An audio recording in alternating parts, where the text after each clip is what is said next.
Assalamualaikum warahmatullahi wabarakatuh. Selamat malam Sobat Kepo. Hari Jumat, hari di mana Gus Miftah hadir dengan membawa cinta. Kalian tahu cinta itu apa? Cerita indah namun tiada akhir. Dalam acara yang sama-sama kita cintai, ngobrol bareng Gus Miftah Los Rarewel. Celoteh Gus Miftah hari ini akan membahas antara ekspektasi dan kenyataan. Saya mau tanya sama anak-anak band. Kalau kalian disuruh milih yang mana? Istri cantik tidak solehah atau istri jelek tapi solehah? Cantik solehah. Cantik solehah. Jawabannya pasti yang tidak ada. Kalau Gus Miftah dulu ditanya sama Kiai, Miftah kamu pilih mana? Istri cantik tidak solehah atau jelek tapi solehah? Waktu itu saya jawab, pilih istri cantik walaupun tidak solehah. Kiai saya kemudian bertanya, berarti kamu mementingkan fisik? Tidak Kiai, alasan kamu apa? Ar-rijalu qawwamuna 'alan nisa. Laki-laki itu adalah imamnya perempuan. Itu artinya apa? Kalau istri saya cantik belum solehah, kewajiban saya sebagai imam menjadikan istri saya solehah. Namun kalau istri saya jelek tapi solehah, mohon maaf Kiai, menjadikan cantik mahal harganya. Artinya apa? Hidup ini berdasarkan kenyataan, bukan berdasarkan keinginan. Maka tadi Misal langsung jawab, inginnya cantik dan solehah, padahal pilihannya hanya cantik tidak solehah dan jelek tapi solehah. Artinya apa? Di dalam hidup ini kadang-kadang kita harus tahu bahwa hidup itu tidak sesuai semua yang kita inginkan, tapi sesuai dengan yang kita butuhkan. Maka konsepnya Ibnu Athaillah As-Sakandari di dalam kitab Hikam dia mengatakan apa? Konsep kebahagiaan itu adalah liyakilla ma tafrahu bih, yakilla ma tahzanu bih. Semakin sedikit yang membuat kamu bahagia, maka semakin sedikit yang membuat kamu kecewa. Maka dalam banyak hal kita beli atau apapun, ingat, belilah sesuatu karena butuh, bukan karena ingin. Belilah karena fungsi, bukan karena gengsi.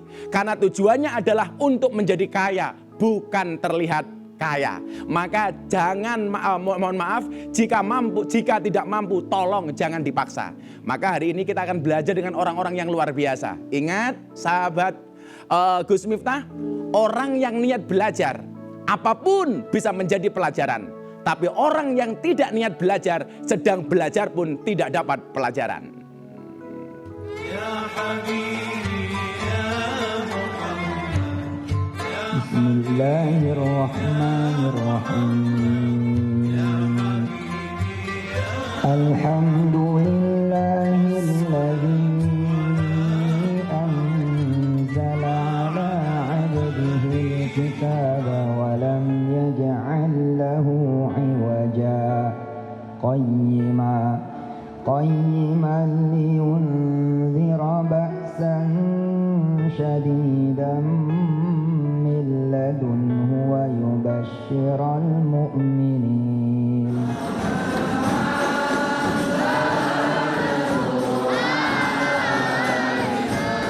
Ngasih makan tamu. Sorry Pak Yusuf. Aduh nih tuh menunya. Widih, ngeri tuh cabenya, lihat tuh. Jadi santri itu seperti masuk ke kawah candra di muka, ya, menjadi santri itu seperti dicelupin ke air yang penuh dengan barokah, bukan cuma sehari dua hari tapi tahunan. Maka ketika keluar hidupnya memang penuh dengan keberkahan.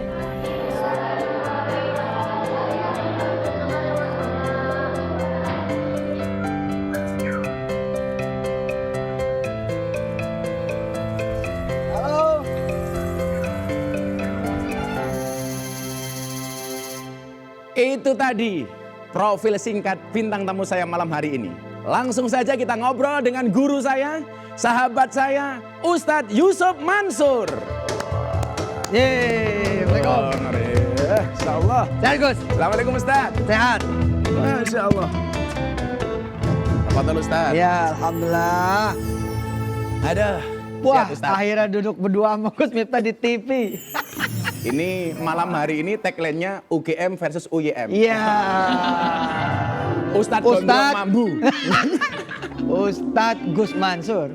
Yusuf Ustadz Gondrong Miftah. Mambu sama Yusuf Miftah. Selamat datang Ustadz di Ngobrol Bareng Gus Miftah. Iya, alhamdulillah. Ya, terima kasih waktunya luar biasa. Ini gimana kabarnya Ustadz? Baik. Saya perhatikan di medsos, Ustadz sudah mulai banyak melakukan perjalanan keliling Indonesia. Nah, Sudah iya. kemana aja Ustadz? Lebih banyak Pulau Jawa ya. Ke Jogja, kemudian Jogja ya? Wonosobo. Kemarin kayaknya terakhir ke Manado.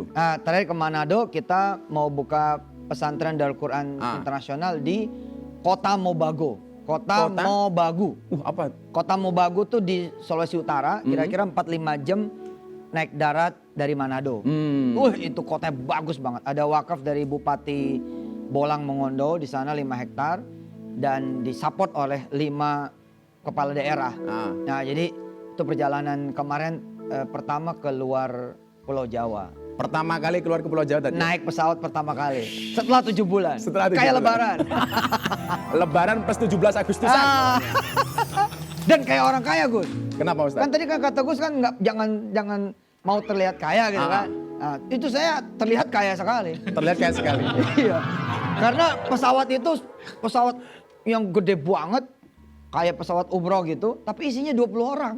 Salah satunya Ustadz. Salah satunya saya. Jadi semua ini ajudan. Bahasa Gus Miftah cuma satu. Orang kaya. Loh, Sulaiman. Oh, Sulaiman. Ini Sulaiman. Kalau Yusuf. saya Yusuf. Yusuf. Ganteng. Nah, Ini kan dakwah di musim pandemi seperti ini tentunya Ya. berbeda dengan di luar pandemi. Bisa diceritakan kepada Sobat Kepo Ustadz, tantangan berdakwah di musim pandemi seperti ini. Pengalamannya Ustadz. Loh, justru untuk orang yang positif ya, yang ada tuh cuma 2 kosakata, pemirsa. 1 baik, 2 baik sekali. Nggak ada cerita baik dan buruk. Yang ada baik dan baik sekali. Coba. Baik dan baik sekali. Baik sekali. Dan memang kita harus melatih kata-kata. Ada orang bertamu di rumah kita sedangkan rumah kita sempit. Nggak ada ruang tamu kecuali dia ada sekaligus ruang tidur kita yang kita keluarin motor, kemudian geser kasur, terus datang tamu. Terus kita nyuguhin air.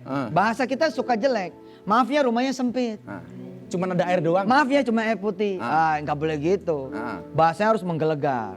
Bismillah minum nih. Nanti kita mau bangun perumahan sendiri. Gitu. Air putih itu seperti Ustadz Yusuf Mansur. Iya, siap. Sederhana sih tapi penting. Iya. Saya itu banyak belajar optimis dari Ustadz Yusuf Mansur. Coba kalau kita lihat medsosnya nggak ada yang pesimis dari Ustadz itu. Pokoknya nyenengin lah pokoknya. Ustadz, ini kan sedang ramai nih pemberitaan tentang pernyataan Presiden Prancis. Emmanuel Macron ya? Macron kok Macron. Macron. Apa pendapat Ustadz terkait persoalan ini? Berat ini.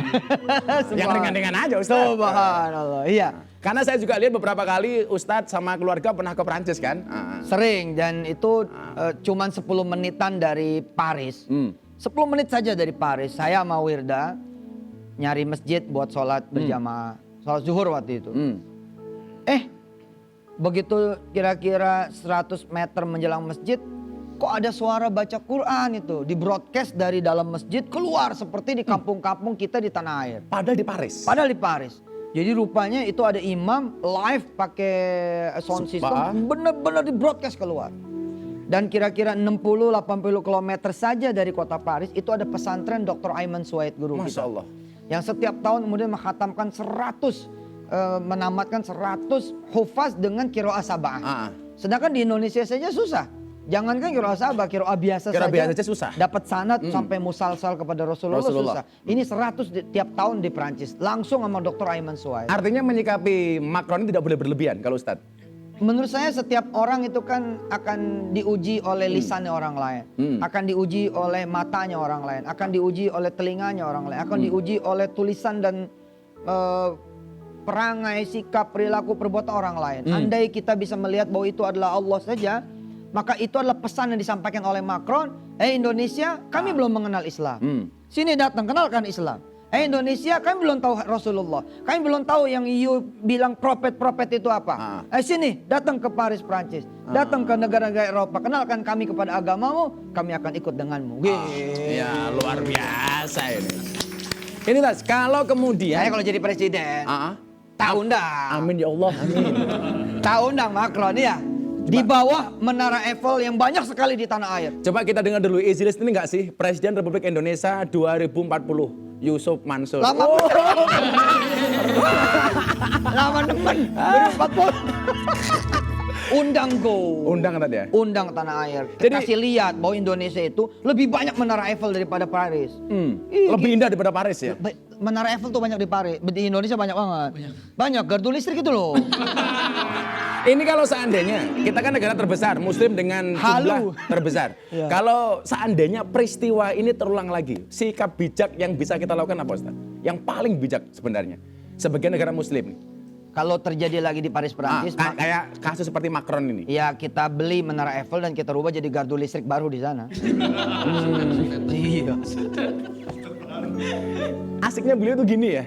Jadi menyampaikan value itu dengan menyenangkan itu. Karena saya belajar dari Ustaz Yusuf Mansur ini, saya belajar. Jadi orang menyampaikan nilai itu harus ada dua hal. Satu, edukasi dan rekreasi. Ya, Edukasi asik. adalah value, rekreasi Asik. adalah menyenangkan. Asik. Coba siapa yang nggak senang lihat Ustaz Mansur kan? Saya selalu bilang, Allah itu kan menciptakan nabi banyak. Asik. Dan pewarisnya adalah kiai-kiai. Oh, Dan kiai punya kelebihan masing-masing. Kalau kiai kaya, Yusuf Mansur. Warisannya Nabi Sulaiman. Tapi kalau kiai cakep, jelas. Gus Miftah. Warisannya Nabi Yusuf. Wah. Ini kan umat Islam hari ini gara-gara Macron ini menyerukan untuk boykot. Sebenarnya perlu nggak sih Ustaz boykot ini terhadap produk Prancis? Sebagai sebuah suara ya, saya kira itu merupakan hak juga teman-teman kita. Jadi jangan sampai juga ada kesan tidak ada pembelaan terhadap saudara-saudara kita di tempat yang lain. Tapi mohon diingat oleh diri saya dan siapapun, tetap apapun koridornya adalah jangan berlebihan. Itu saja sih. Ya. Ketika menyuarakan sesuatu berlebihan, jadinya juga marah yang berlebihan dan tidak enak lagi. Tidak bagus dilihat. juga. Tidak bagus juga. Ah, Jadi makanya kalau marah gue harus yang cakep. Saya niru Cak Nun. Gimana marahnya Ustaz? Jadi kalau marah kupu-kupu gitu. Keluarnya kupu-kupu. Kan cantik. Jadi kalau kemarin kita itu dianggap berlebihan enggak ya? Kalau saya kemarin ya sekedar menyuarakan bahwa statement Macron yang ini salah. Nah, gitu aja, enggak lebih dari itu. Kalau soal boykot itu masing-masing pihak lah. Yang jelas kalau secara pribadi saya mengatakan begini, berbaik hati pada orang yang menghina kita itu tanda kita seorang pemaaf. Namun berbaik hati pada penghina Nabi itu tanda pengecut. Gitu aja. Semakin menarik obrolan saya dengan Ustadz Yusuf Mansur. Jangan kemana-mana, kita akan kembali setelah jeda iklan berikut ini. Yeah.